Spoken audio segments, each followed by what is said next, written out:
எழுதினது? ஆசாப்பின் சங்கீதம். ஆசாப் என்றால் யாரு?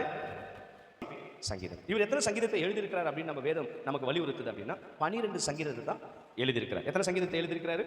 12 சங்கீதத்தை எழுதியிருக்கிறார். அதுல முதல் எழுதப்பட்ட வார்த்தை தான் 50ஆம் சங்கீதம்.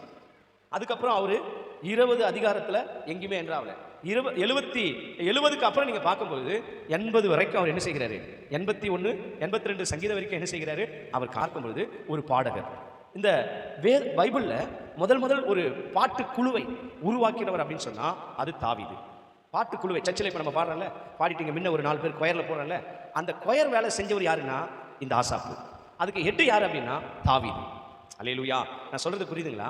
கொயர்ல பாடிக்கிட்டு இருந்தவர் தான். எங்க பாடிக்கிட்டு இருந்தவர்? கொயர் உருவாக்கி தாவீது. அதுக்கு முன்னாடிலாம் அப்படிலாம் யாருமே இல்லை. அவன் தனியா பாடிக்கிட்டு இருந்தான். அதுக்கப்புறம் அவனுக்கு ஒரு அதிகாரத்தை தந்த உடனே அவன் என்ன செய்ய ஆரம்பிச்சிட்டான் அப்படின்னு சொன்னா ஒரு குழுவை உருவாக்கி பாட ஆரம்பிச்சிட்டான். இதெல்லாம் நீங்க வாசிக்கணும்னா 2 நாளாகமம் புஸ்தகம், அப்புறம் சாமுவேலின் புஸ்தகம், ராஜாக்களின் புஸ்தகத்தை நீங்க வாசிக்கும் பொழுது வாசிக்கும் பொழுது அது ஒரு மேஜரான காரியங்கள் இருக்கும். அதெல்லாம் விட்டுணும். ஆசாப்பை நீங்க கான்செப்ட்ல கொண்டு வந்துட்டு வாசிக்கும் பொழுது ஆசாப் தனியா வந்து என்ன செய்வாரு? இப்போ உதாரணத்துக்கு சொல்றேன். 2 நாளாகமம் புஸ்தகம் 5ஆம் அதிகாரத்தை 2 நாளாகமும் 5 கூடாரத்தாரும் அவர்களுடைய குமாரர் சகோதரருடைய கூட்டத்தாரும் ஆகிய பாடகரான லேவியர் அனைவரும். போதும்.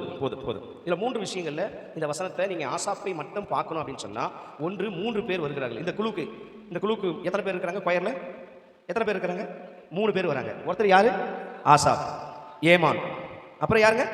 அவ்வளவுதான். இந்த 3 பேர் இந்த குழுவில் வராங்க. இவங்க யார் அப்படின்னா எல்லாரையும் பாட வைக்க முடியாது. சர்ச்சில் இன்னைக்கு நம்ம 200 பேர் இருக்கிறோம். இன்னைக்கு வரல, அவ்வளோ பேரும் வரல. ஆனால் வருவாங்க. அடுத்த ஆராதனைக்கு பாதி பேர் வருவாங்க. அப்போ பாருங்க, அத்தனை பேரையும் குழுவில் சேர்க்கல. குழுவில் சேர்த்தவங்க யார் அப்படின்னு சொன்னா லேவியர்கள். அப்படின்னா ஆசாப்பு எந்த கோத்திரத்தில் பிறந்தவன் அப்படின்னா லேவி கோத்திரத்தில் பிறந்தவன். இவ்வளவுதான் கண்டுபிடிக்கணும். வேற ஒன்றும் இது ஒரு பெரிய மேட்டரே இல்லை. நான் சொன்னல, படிக்கும் பொழுது யாரோட கனெக்ட் ஆயிடணும்? எழுதினவரோட கனெக்ட் ஆயிட்டா என்ன தேவையோ அதான் தருவார். ஓப்பனா சொல்றேன், நானே எத்தனையோ முறை இந்த சங்கீதத்தை வாசித்து நான் என்ன செஞ்சதில்லை. ஆனா நேத்து இதை தியானித்து உட்கார இதை யார் சங்கீதம்? ஆசாப்பி சங்கீதம். இப்ப ஆசாப்பை தெரிஞ்சுக்கணும். அதை குறிச்சதை மட்டும் படிங்க. மேலே கீழே அப்புறமா படிக்கணும். இங்கே என்ன செஞ்சிடக்கூடாது. ஏன்னா அடுத்த கட்டத்துக்கு நம்ம என்ன செய்ய முடியாது, போக முடியாது. நான் சொல்றது விளங்குதா? அப்ப இந்த ஆசாப்பி எந்த கோத்திரத்தை சேர்ந்தவன்? லேவி கோத்திரத்தை சேர்ந்தவன். இந்த ஆசாப்பியுடைய ஒர்க் என்ன?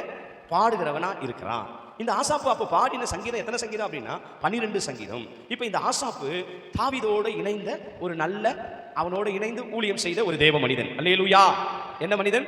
தேவ மனிதன். இவன் இந்த குழுவில் இணைஞ்சதுனால இவன் மிகவும் தேவனிடத்தில் அதிகமாக கிட்டி சேர்ந்தவனாக இருக்கிறான். Praise the Lord.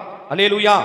நீங்க அடுத்தது பார்த்தீங்கன்னா 2 நாளாகமும் 35ஆம் அதிகாரம் 15வது வசனத்தை வாசிச்சீங்கன்னா, தாவீதும் ஆசாப்பும் ஏமானும் ராஜாவின் ஞானதிஷ்டிகாரனாகிய எதுத்தோனும் கற்பித்தபடியே ஆசாப்பின் புத்திரராகிய பாடகரும் தங்கள் ஸ்தானத்திலும் காவல்காரர்கள் ஒவ்வொரு வாசலிலும் நின்றார்கள். அல்லேலூயா. என்ன அப்படின்னா, ராஜா கற்பித்தபடியே இந்த ஆசாப்பின் புத்திரர்களும் தேவனை பாடி மகிமைப்படுத்து